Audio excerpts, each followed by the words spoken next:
Hello everyone, this is Ankita और एक बार फिर मैं आ गई हूँ कलेक्टर साहिबा के 6वें एपिसोड के साथ, जिसका टाइटल है मुख्य परीक्षा में जलवा।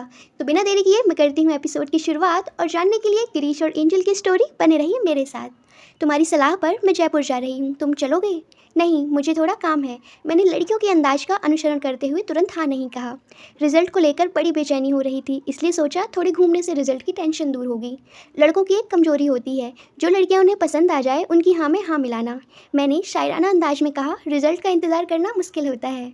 पल पल हर पल कैसे कटेगा पल हर पल, दिल में मची है हलचल हलचल हलचल।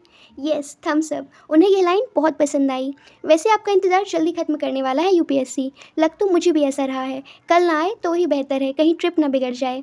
उन्होंने देर रात को व्हाट्सएप पर एक मैसेज छोड़ा, आप जयपुर चलोगे कल सुबह? मैं तब तक सो चुका था। मैंने सुबह कॉल मिलाई तो उन्होंने कहा, चलिए धौला कुआं से बस पकड़ते हैं जयपुर के लिए।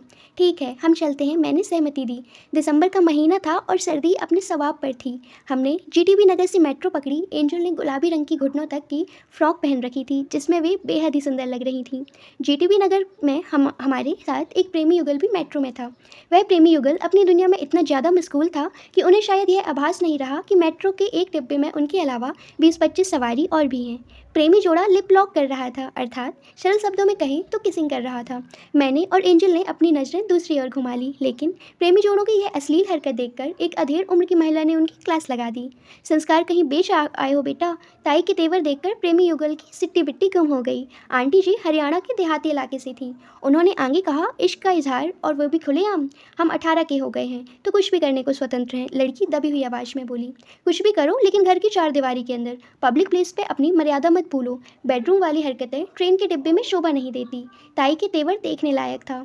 इस पूरे तमाशे को एक मेट्रो यात्री ने सोशल मीडिया पर डाल दिया। यही वीडियो सोशल मीडिया में वायरल हो गया। दिल्ली मेट्रो में प्रेम लीला करते दो प्रेमी के नाम से। डेमोक्रेसी में रहने वाले कीट पतंगों से नहीं डरते, लड़की ने जवाब दिया। लोग पब्लिक प्लेस की मर्यादा भूल रहे हैं। यह तो कुछ नहीं है। 2011 में दिल्ली के ग्रीन पार्क मेट्रो स्टेशन पर एक जगह बैठा प्रेमी जोड़ा खुलेआम यौन क्रीड़ा कर रहा था। इसी घटना की घटनाएं मेट्रो में अलग अलग रूट पर कई बार कैद हुई हैं। एंजल बोल पड़ी, क्या बात कर रही हो? मैंने आश्चर्य करते हुए कहा। अरे सच में, पंजाबी बाग मुंडका लाइन, सहदारा रिठाला लाइन और एक तो यही येलो लाइन पर। ये सब घटनाएं मेट्रो के खुफिया कैमरों में कैप्चर भी हुई थी। युवा जोड़ों को इसका ख्याल रखना चाहिए कि हमारे कल्चर में यह सब शोभा देने वाली बात नहीं है। हमारे देश में यंग जनरेशन को समाज के संस्कारों का सम्मान करना चाहिए। माना कि दिल्ली दिलवालों की है, लेकिन खुल्लम खुल्ला अमर्यादित रोमांस करने वाली नहीं होनी चाहिए। इन सब बातों के बीच नई दिल्ली मेट्रो स्टेशन आ चुका था। हमें धौला कुआं के लिए मेट्रो चेंज करनी पड़ी। मेरे दिमाग में ताई के तेवर वाला दृश्य अभी भी घूम रहा था। धौला कुआं से हमने जयपुर के लिए बस पकड़ी। तो मैं इस बात से बहुत खुश हुआ कि हाय हेलो से शुरू हुआ एंजल के साथ का सफ़र अब दोस्ती तक आ चुका था। बस में बैठने के साथ ही मैंने एंजल से पूछा, क्या तुम शहनवाज हुसैन को जानती हो? हाँ हाँ, भाजपा के नेता हैं। उनकी लव स्टोरी दिल्ली के डीटीसी बसों में ही परवान चढ़ी थी। शाहनवाज हुसैन और रेणु शर्मा सबसे पहले यहीं मिले थे। कई दफ़ा सफ़र में ही हम सफ़र मिल जाते हैं, मैंने एंजल की आंखों में आंखें डालते हुए कहा। वह थोड़ा सा मुस्काई और शर्मा गई। जुबान खामोश थी, लेकिन निगाहों ने बात कर ली थी। और बस के इस सफ़र के साथ ही हमारे प्यार के सफ़र की भी शुरुआत हो चुकी थी।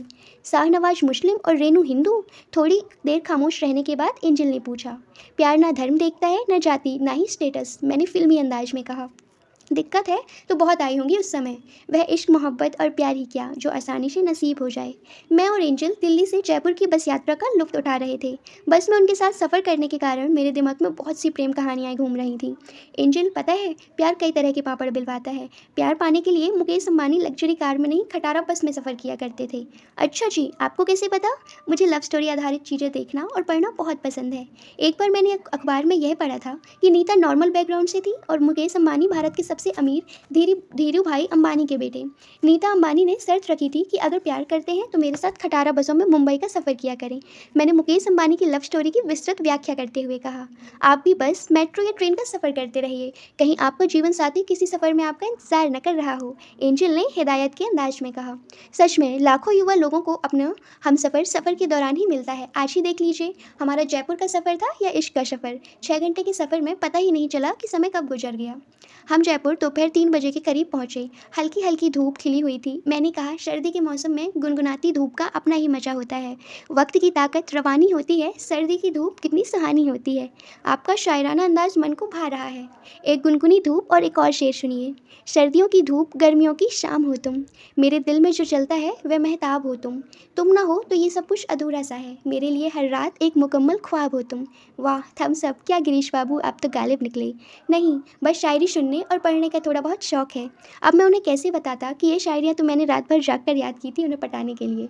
हम किताबों की दुनिया में खोए रहते हैं, कभी कभी ऐसे शेर व शायरी मूड फ्रेश करने का काम करते हैं। अच्छा है, एंजल ने हाँ में हाँ मिलाई। मैं नारायण सर्किल पर उतर गया और एंजल भी। मैंने गोपालपुरा के लिए बस पकड़ी और एंजल ने वैशाली नगर की तरफ जाने वाली बस। तो इसी के साथ एपिसोड की होती है समाप्ति और हम मिलेंगे अब नेक्स्ट एपिसोड में।